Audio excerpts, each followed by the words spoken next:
mas-uuliyiinta wasaaradda waxbarashada iyo madaxda ururka haweenka now ayaa kulan dhiirigelin u qabtay ardaydii kaalmaha hore ka gashay imtixaankii shahaadiga ee Somaliland gaar ahaan ardaydii fasalka 8aad ee dugsiyada hoose dhexe kulankan ayaa ka dhacay Hotel City Plaza ee magaalada Burco waxaana ka soo qayb galay maamulka gobolka Togdheer ka degmada Burco saraakiil ka socotay wasaaradda waxbarashada madaxda ururka now ee gobolka Togdheer maamulka iyo macallimiinta dugsiga Albayaan oo ka tirsanaa ardaygii kaalinta labaad ka galay dugsiyada hoose dhexe Somaliland waalidiin arday iyo marti sharaf kale ugu horeyn waxa ka hadlay madasha maamulaha dugsiga hoose dhexe Albayaan Axmed Cilmi Ismaaciil Lafoole oo si qoto dheer uga waramay qiimaha ay waxbarashadu u leedahay aadanaha sidoo kale waxa ka hadlay madasha gudoomiyaha ururka now ee gobolka Togdheer Deeqa Cismaan Weydaar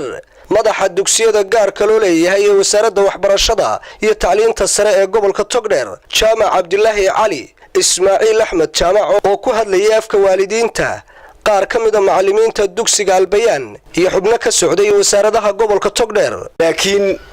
waqti lagu bixiyo wax ku wanaagsan waqtiga ubadka iyo waxbarashada lagu bixiyo isugu meesha dhiirigelinta ardaydeeni qaar ka mid ah ardaydii gobolka Togdheer aynu dhiirigelinaynay oo aynu doonaynay inay maraan wado hagaagsan oo ah wadada lagu tartamayo ee xagga waxbarashada waxaan kaloo aad ugu mahadnaqayaa waalidiinta ardayda halkan caawa joogta oo si weyn noo caawiyay dugsiga hoose dhexe Albayaan fasalka 8aad ee sanad dugsiyeedkii 15 ka gudbay had iyo goor ku daydo dadka wanaagsan ayaa wanaagsan haday tahay xagga Ilaahay ku xidhnaanta xagga waxbarashada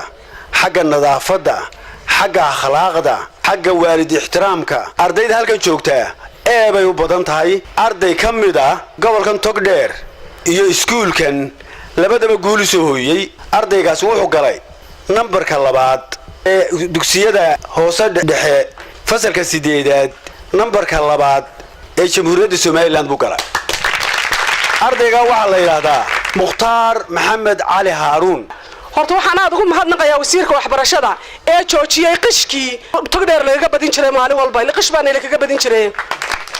waxaanu ka codsanaynaa wasiir ardayda noo soo baxday ee gobolka Togdheer u soo baxday in ka soo baxday form 4 inaad scholarship noogu raadiso oo aanad kaga hadhin halka aad iyo aadna iskuulka Albayaan akhlaaqdiisa iyo edabtiisa aad baan ugu mahadnaqayaa aad baan u salaamayaa u bogaadinayaa macallimiinta waa ku idin soo duceeyay markaad dhimataan ilaahayna waxaan idin ka baryaynaa inuu ubadkiina idin ka dhigo dad saalixiin oo wanaagsan waa arday diin iyo maadiba la baray oo rajaynayna mustaqbalka inay bedelaan oo guul u soo hoysay gobolka